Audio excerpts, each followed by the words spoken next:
I am happy that we are able to get him on today, where we were talking in our previous segment about Rush Limbaugh and his recent diagnosis of advanced lung cancer. And Frank Cousineau, of course, is the president of the Cancer Control Society. His organization is going to be holding its 47th annual cancer convention this coming Labor Day weekend. That's August 31, September 1, September 2 at the Hilton Hotel in Glendale, California, part of Los Angeles. It's open to the public. It's got reasonable costs involved each day. And, of course, it's a fabulous cancer convention every year from 8 a.m. to 9 p.m. daily. A great chance to learn about the prevention, control of cancer through nutrition, tests, non-toxic therapies, and so much more. And our guest today, of course, is Frank Cousineau. He's ready to tell us as much as we should know about cancer and how he got involved with the wonderful Host organization many years ago. Now, you mentioned in the last segment about some of these different treatments. Run it down for us as far as what some of these alternatives, if folks have cancer or if they have advanced cancer, what can they do? What is an alternative to basically chemotherapy and the rigmarole that the standard medical world gives us? What are some alternatives here that folks can pursue, Frank, and how do they go about doing that?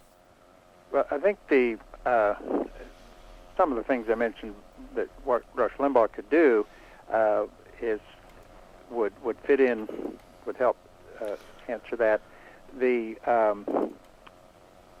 natural alternatives, whether it's lead, vitamin C, selenium, turmeric, curcumin, those kind of things, those are elements.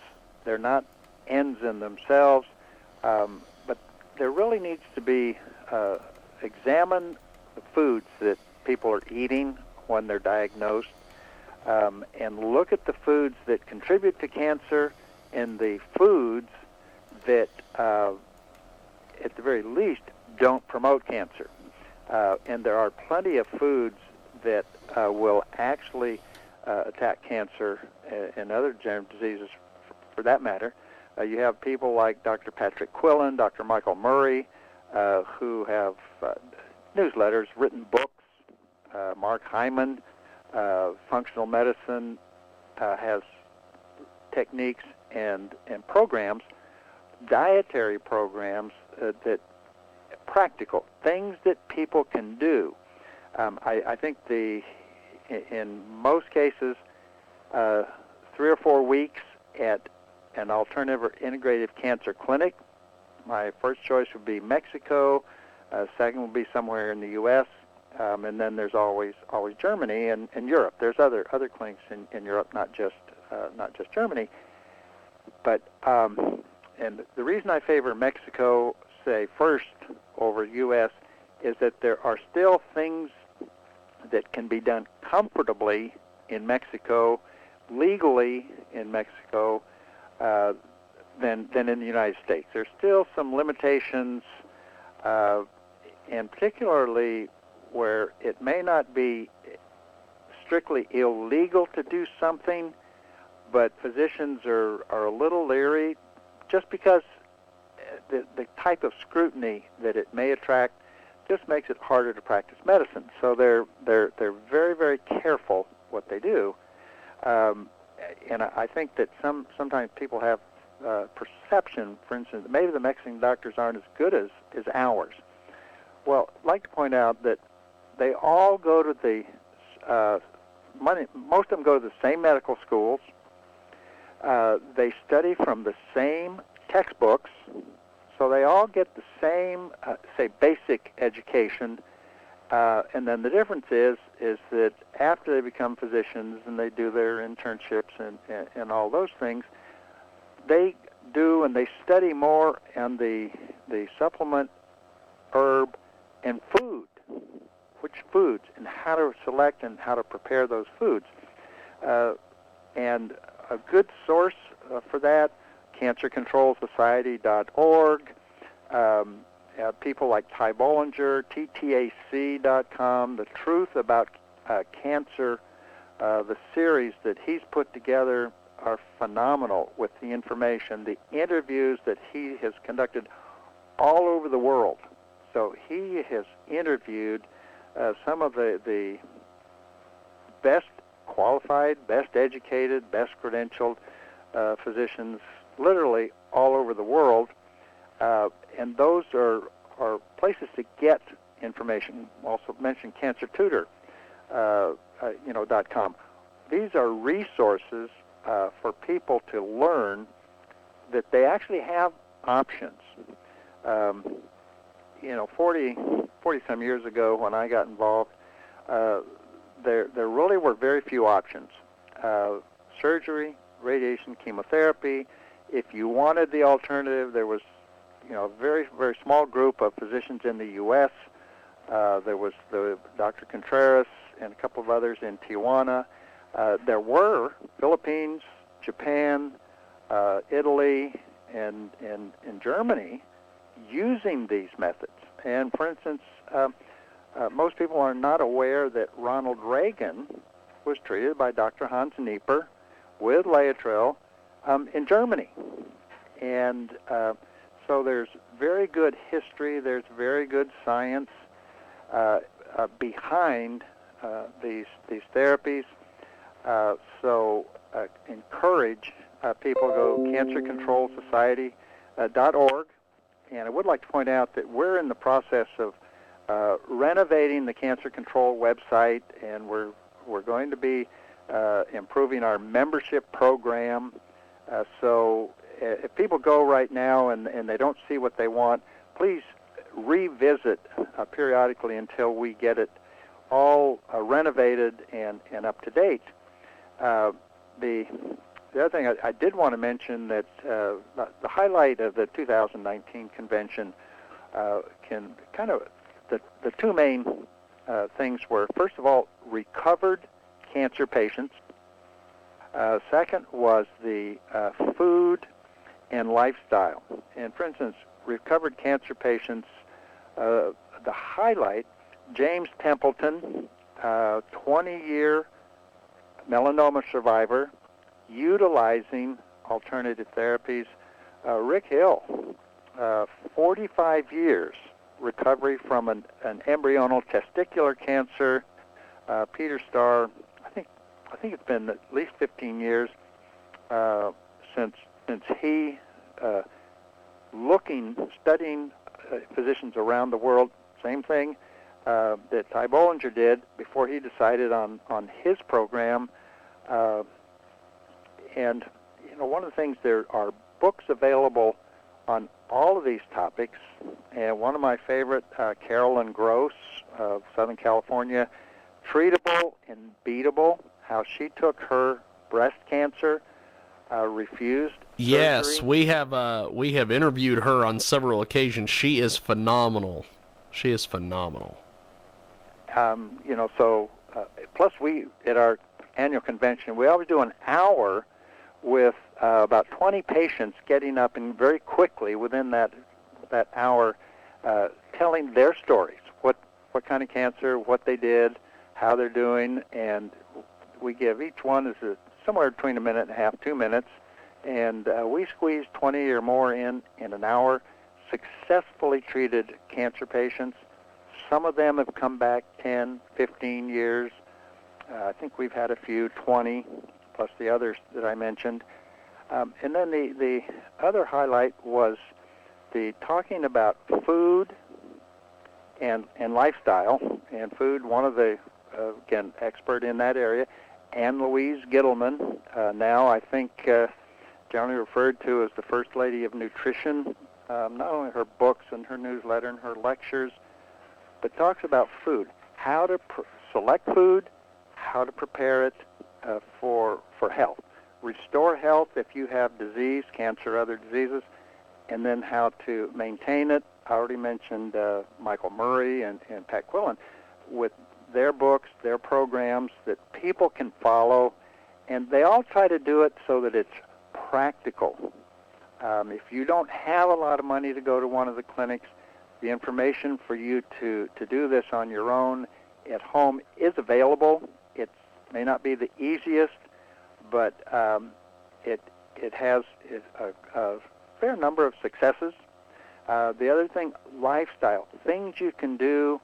If going to the gym is beyond you or really not appealing, I would refer people to Dr. Jared Popejoy and the Nordic walking system. You can get information online, and using, even if you can only do it in your home, if you can't go very far, you can use that system at home, walking up and down the hallway until you get well enough or strong enough where you can walk around the block. And these are among the things that people learn. For instance, when they come to our convention, exhibits, and our exhibitors either have the products or services that can help people pretty much with whatever disease they may have. Obviously cancer is the focus, because I think that's the thing that frightens people the most, and it's the hardest for even conventional medicine to handle long-term. Cardiovascular disease, a lot of times they can keep people alive with pharmaceutical products. Quality of life issues are certainly, I think, limited, but cancer, the timeline for a cancer patient is just very short. Yes. Yes. As I'm sure you and your audience well know. We've got Frank Cousineau with us today. He joins us live here in our broadcast. Now, I remember a few years ago, might have been last year, you did a tour or something of some of the clinics. Talk to us a little bit about this. One of the things that we do are tours of the Tijuana cancer clinics. Yes. And the reason we picked the Tijuana clinics is because people can get on the phone easily and call. Anybody in the U.S., they can go and visit. You don't need a passport.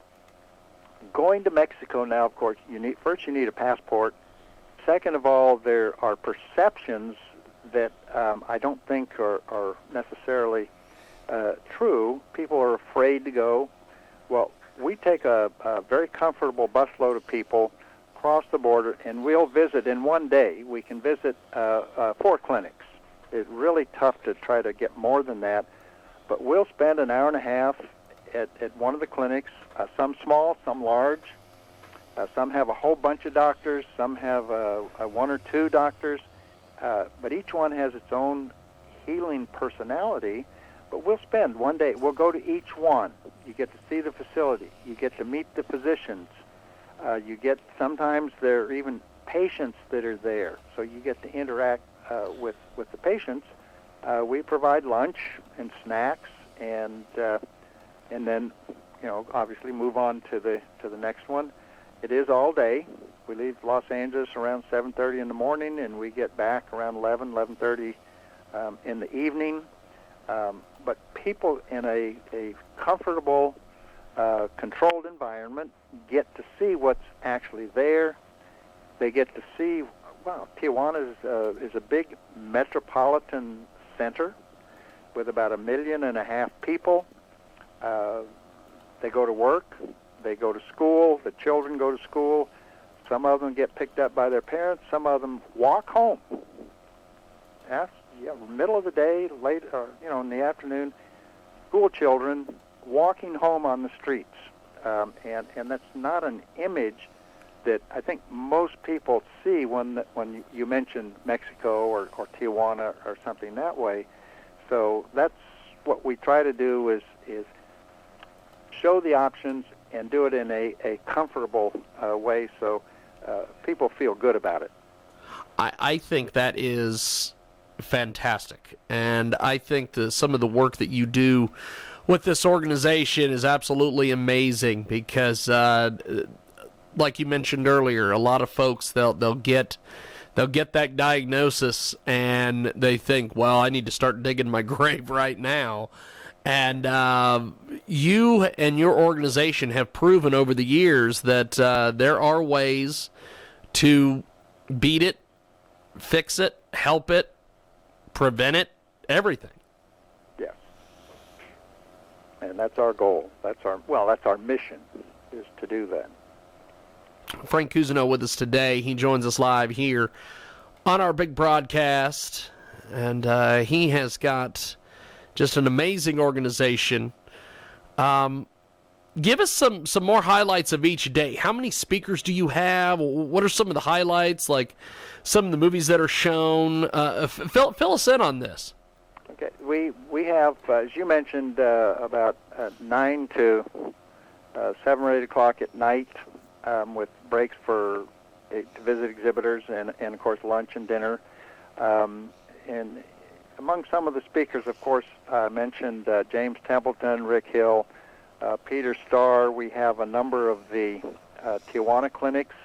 Dr. Alvarez, Dr. Contreras, Dr. James from Juarez, Dr. Jimenez, Dr. Rodriguez, and plus others.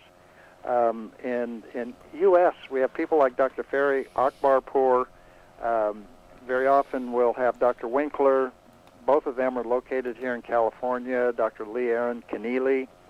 And we're always looking to, broaden that number, so that people get to meet different people.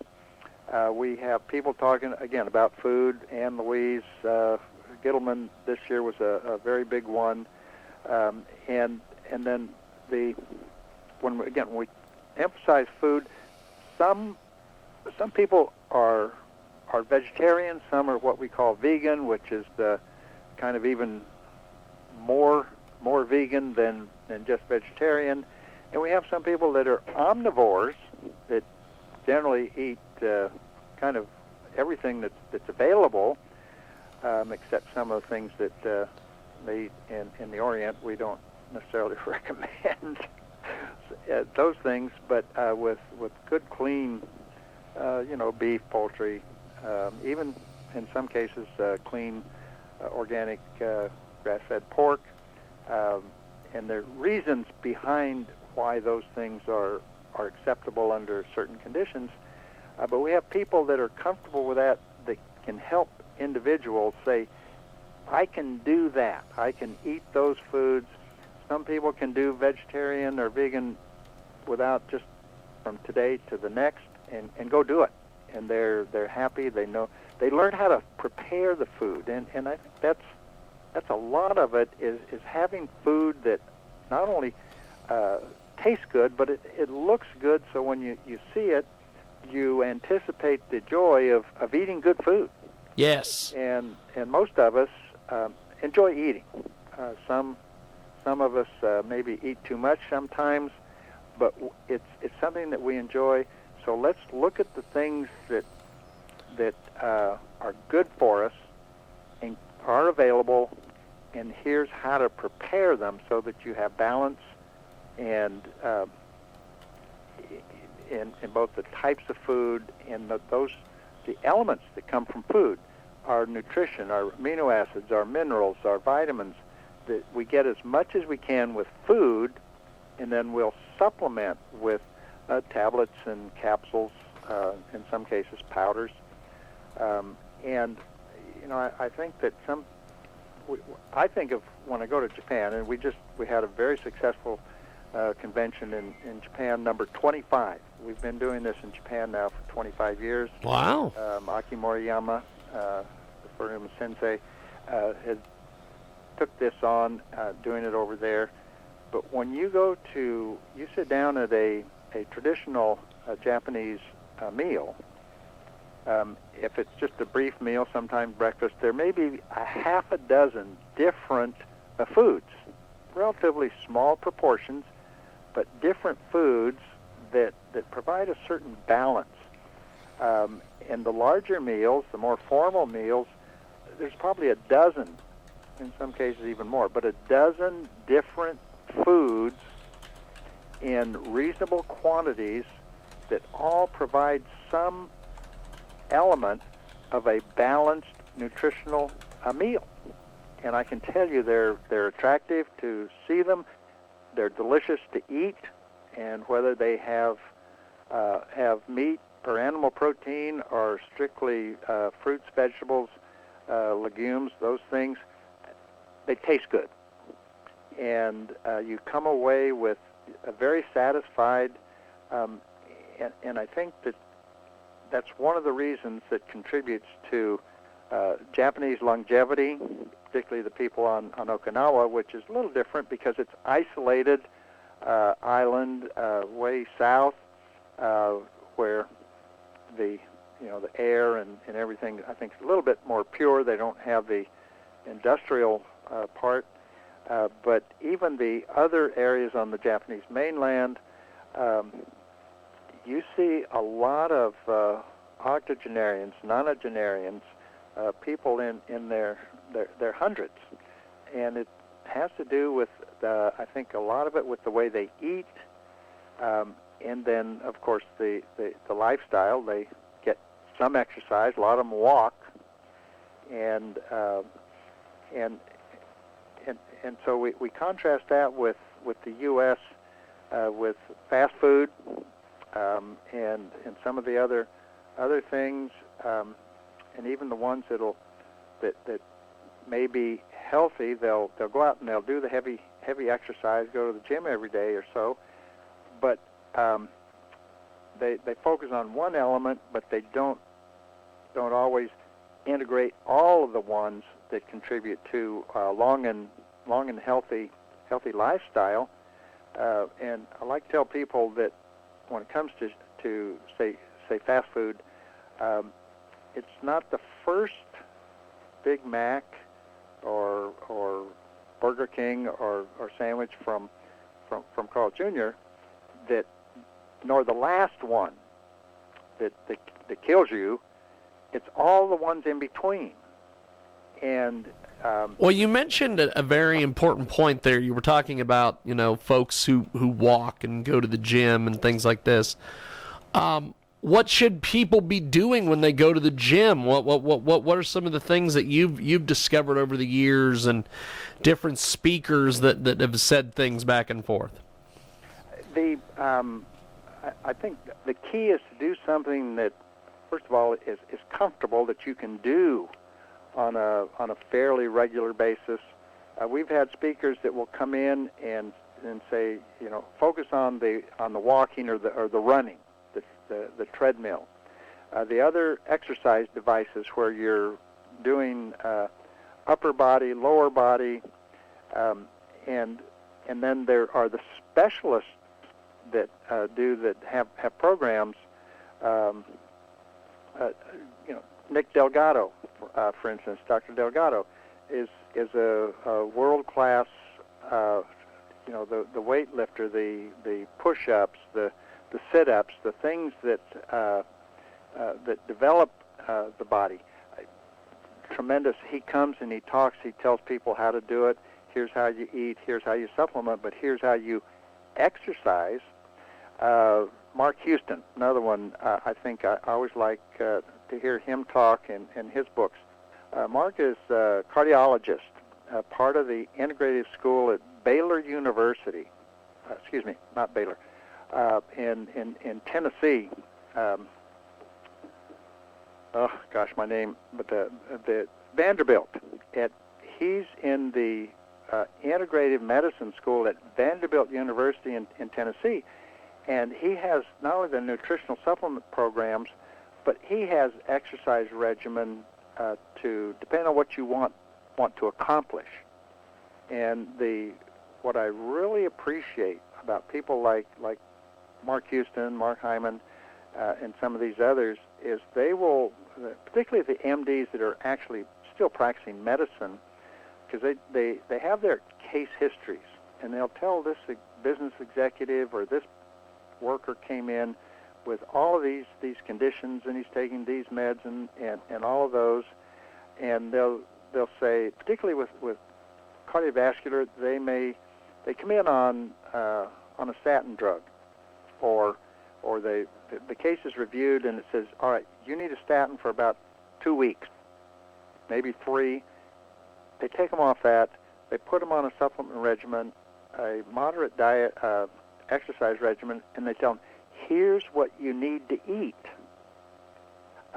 Mimi Guarneri at Scripps in San Diego is another one, cardiologist, also is affiliated with the fellows in the integrative oncology, but they talk to people about food, exercise, and supplementation. So it's a combination. There are no magic bullets, and no single therapy seems to work in every case. But that's what the physicians that we know that come and speak at our convention, that's what they're able to present, year after year. And we always have some that were spoke the year before, and then we always bring in some new people that either we haven't heard before or maybe we haven't heard for a few years. Fantastic. We have got Frank Cousineau with us today. And Frank, you're always a wealth of information.